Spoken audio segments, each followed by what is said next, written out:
In our last episode, we rode out a little weather in San Evaristo and went over Heaving 2.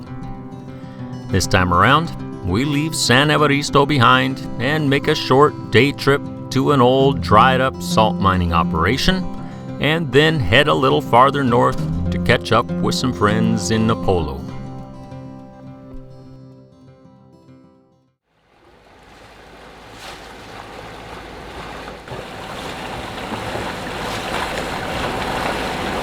All right, there goes San Evaristo behind us. We had a couple of quick days there and a couple of pretty rough nights. I think we need to have a weather discussion maybe later today about these weather patterns in this kind of southern Sea of Cortez area. It's called the Cormel. Every night, well, for the last week anyways, we've been hammered by these things. Last night I think was the worst one. We'll talk about it later. But from where we were in San Evaristo, we're just taking a short hop across the San Jose Channel to Punta Salina. There's an old salt mine operation here that we'd like to check out, or at least I would. Some little history, cool old stuff. I love old stuff. So we'll just do a quick little hop there, check out the area, and then move on. It's not going to be where we spend the night, I don't think. I think we'll keep moving farther north. We'll see though. And because we were moving, you better believe someone was trying to catch us some dinner.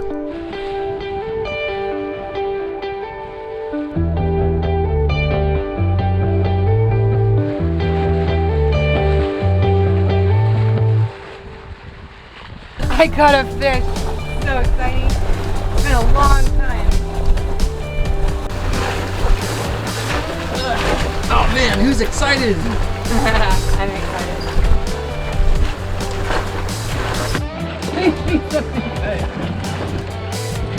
That might be a mahi. No, it's some sort of tuna. That's big though.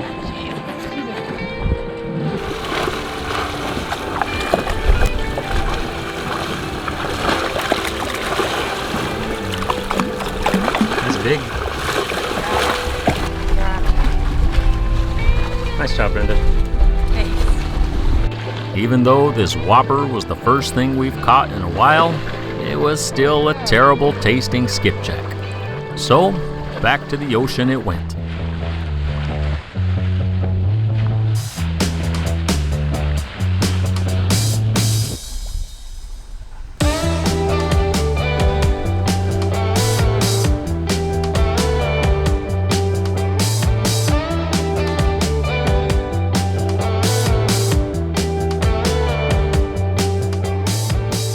After a quick and easy sail to Punta Salina, and once the anchor was down and secure, we were off to explore.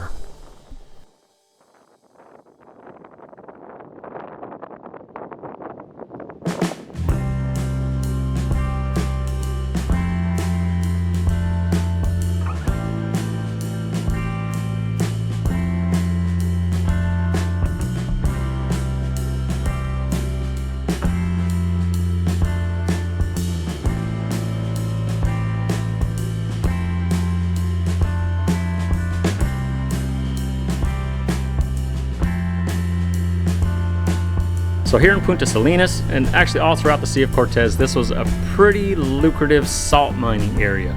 The Sea of Cortez is one of the saltiest seas in the entire world. So all the way back dating to the conquistadors, salt was a big deal. In the early 80s, salt mining wasn't so lucrative anymore. So, pun intended, it sort of dried up. But it kind of makes for pretty good exploration, especially when you got a boat. You can anchor out these little spots and roam around to your heart's content. I love old historic buildings, especially when you can roam around willy-nilly. It's great, pretty fun. It's a great way to spend an afternoon. But the anchorage here, it's only protected from a north breeze. Right now we actually got a south breeze. So this is gonna be a pretty short little stop for us. And we'll be out of here. But definitely worth a stop. Come check it out if you're here. The old dried up salt mining operation here at Punta Salina, it makes for an interesting bit of exploration. With expansive grounds right in the middle of some amazing scenery, this place at one point produced tons of prized Sea of Cortez salt. But now, this place is left in ruins, being reclaimed by the desert and the sea.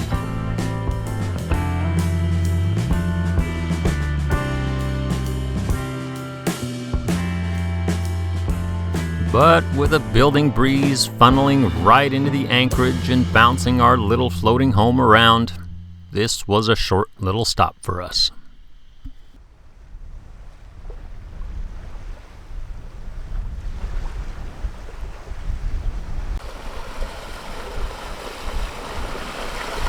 Well, there goes Punta Salina behind us. That was a pretty cool little stop. But we're off. The weather's not really cooperating for us to sit around there very much longer. So we're making a jump from there to a little fishing village called Napolo. It's only about 10 miles away, and we've got some pretty great sailing going on. About 15 knots on the stern, no swell at all. Can't beat it. It's as easy as it gets. Just got the head sail rolled out a little bit.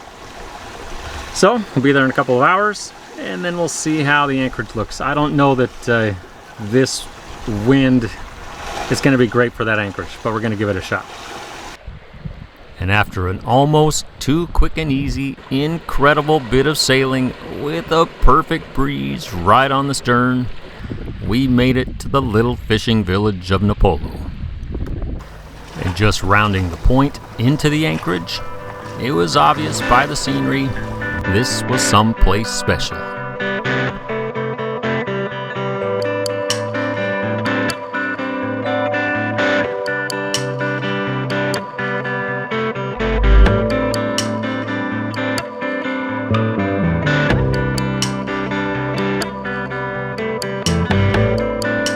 But the best part of all was the fact that our new friend Sebastian on the trimaran Andrillo and my old friend Ken on the boat Ojo Rojo, they were hanging out in the anchorage just waiting for us. And everybody knows that when there's good friends around and you're in a secluded anchorage, you get together and you eat.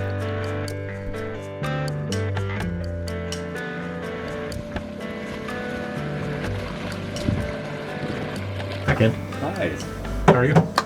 Doing well. How's your sail? Very fast. It was over too soon. Yeah. Hey, Sebastian.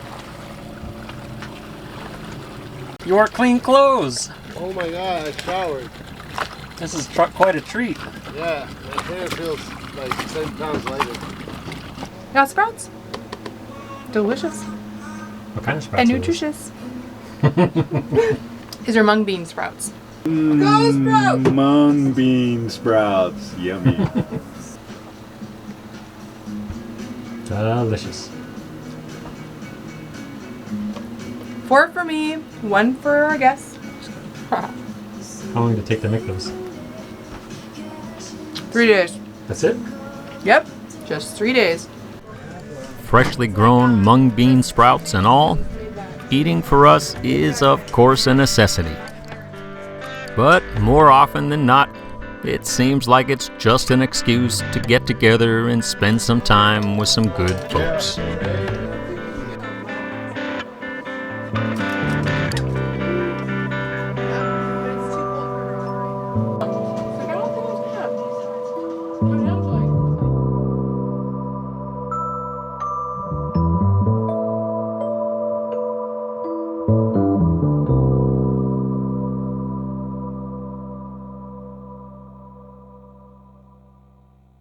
Well, I think we should have a quick talk about weather here in the Sea of Cortez, especially the southern region, because that's where we're at right now.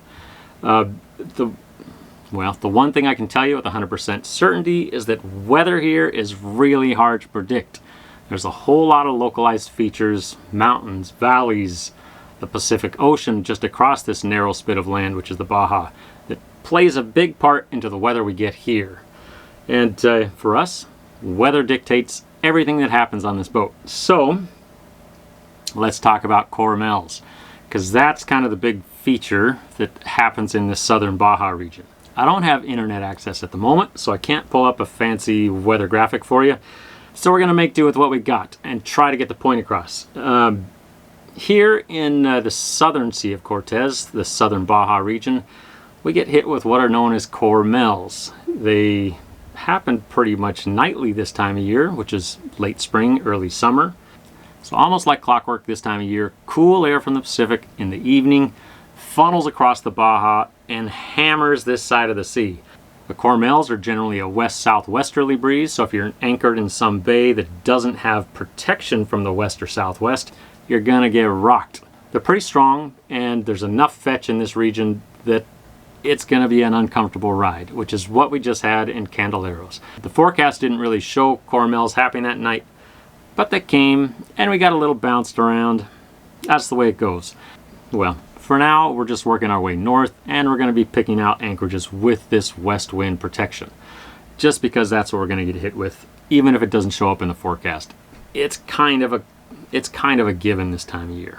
So, what can you do about these winds? Well, you can either grin and bear it and just suck it up and bounce around all night, or you can go somewhere with better protection. These islands, especially down south near La Paz, which are incredible, they're really great cruising grounds. This time of year, you're gonna get hit with these kind of winds. If you're down here for a season or a couple of seasons and you have the time, personally, I think this southern portion, these islands near La Paz, they're great for the winter time because the winds are generally out of the north. You've got a ton of great anchorages that have a lot of protection. This time of the year, not so much. You got to get a little farther north to get protection from the winds. You're kind of stuck with it, but it's still a great cruising ground. You just got to put up with this stuff at night. So that's that. That's the end of our weather lesson today. See you later.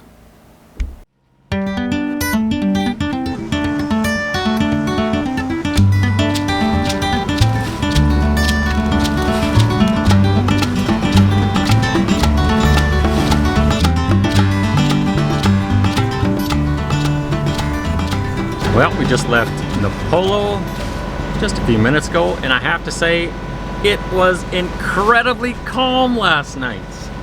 For last week or 10 days, something like that, every night like clockwork, 2 a.m. we got hit with a wall of wind with these cormels. Nada, nothing last night. Kind of weird. I was expecting just a blast at 2 in the morning, never came. Kind of nice, really. But we're moving on, we're heading north. A couple of anchorages we're thinking about. We'll kind of decide as we get a little closer. But it's like a lake out here. Glassy, flat calm. So it's gonna be a motor fest.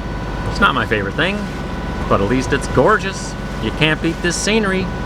It's really like we're just in the bottom of the Grand Canyon, chugging right along. I just can't get over it. It's incredible. I love it here.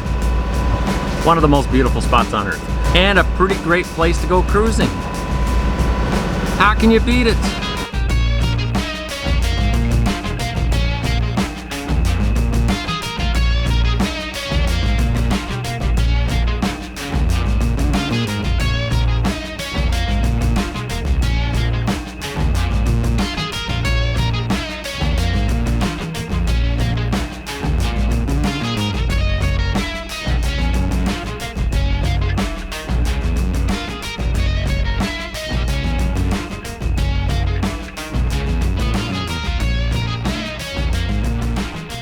But luckily for us, this motor fest didn't last forever.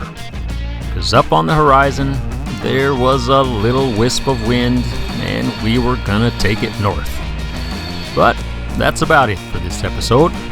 Thanks for watching. We'll see you next time.